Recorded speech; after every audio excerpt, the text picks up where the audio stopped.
Caine had been away from home for 2 months on a 3-month firewatch stint in the southeastern Kentucky forests. One day in July while he was away, an airborne viral outbreak of unknown origin swept across Knox County, infecting and killing tens of thousands of people, turning them into dim-witted, insatiable, undead cannibals. There were some people like Caine that proved to be immune to the airborne strain and survived the initial infection.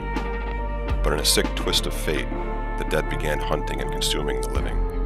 Most survivors were unprepared for the attacks of the awakening dead and quickly met a tragic end. Some others committed suicide in their confused despair.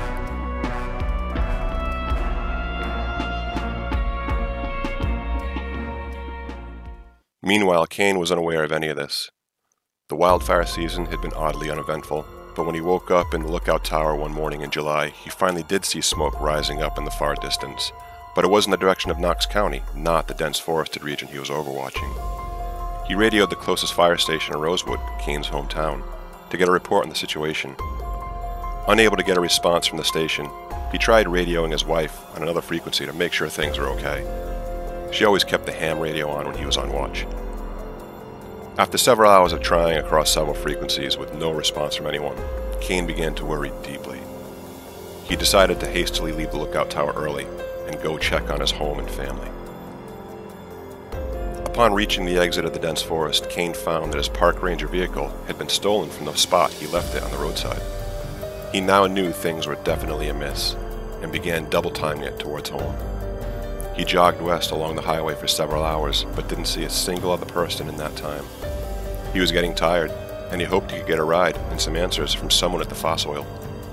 As he approached, he began to feel some measure of relief at seeing a small group of people gathered in the parking lot. He called out to them as he ran toward them.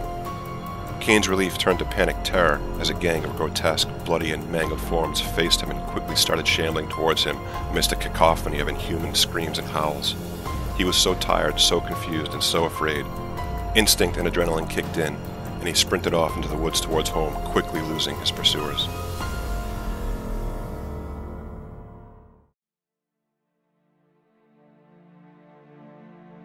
About a half hour later, Caine reached the edge of the woods bordering his property. He had to dodge a few more of those things along the way, but that was no problem for a ranger like him. As he got closer to the house, his heart sank. All was quiet in the yard, but the door was broken open, and most of the windows were shattered. He wanted to call out to his wife Candy, but remembered what just happened at Fossoil. He snuck into the house to look for her. Everything was a mess. It was a literal war zone. There was a dead neighbor on the floor, Jenny, flayed to the bone across much of her left side. Caine frantically searched the house for Candy and where she might be hiding.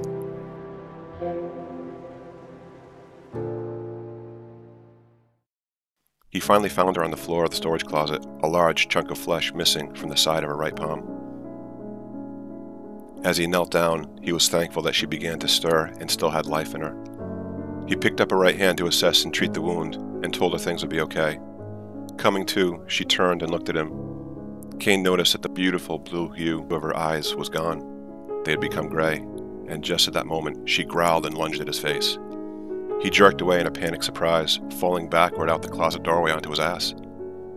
Candy sat up, began crawling towards him, gnashing her teeth, hissing and screaming. She grabbed his boot, and Caine screamed too. He reflexively used his other foot to kick her grip loose, and once free, he scurried backward and stood up. "Candy, stop! It's me! It's Caine!" he yelled. Candy stood up as well. "Candy, please, don't!" But he was cut off as she again lunged at him, knocking him back. He tripped over Jenny's corpse, falling to the floor with Candy landing on top of his chest. The screams and commotion were drawing a lot of attention. More of those things were coming toward the house from all directions. Unbelievably, some of them were even on fire. Caine was barely managing to hold Candy back. She was snapping in his face as he had both hands around her neck to keep her at bay.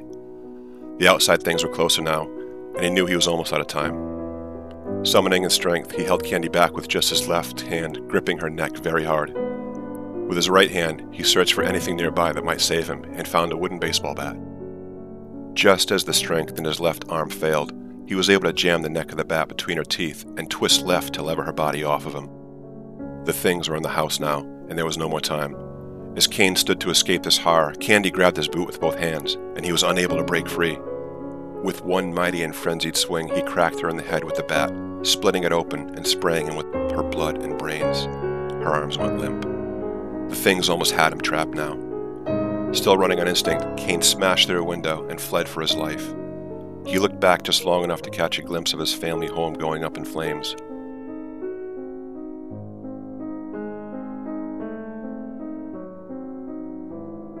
The guilt of not being able to save Candy, of not knowing if she could be saved, the recurring memory of what he did to her, it all left him broken inside. The only thing that gave him any comfort at all was knowing that the entire scene and the evidence of what he did to Candy was cleansed by the fire. He just wanted to forget that part of his life was ever real.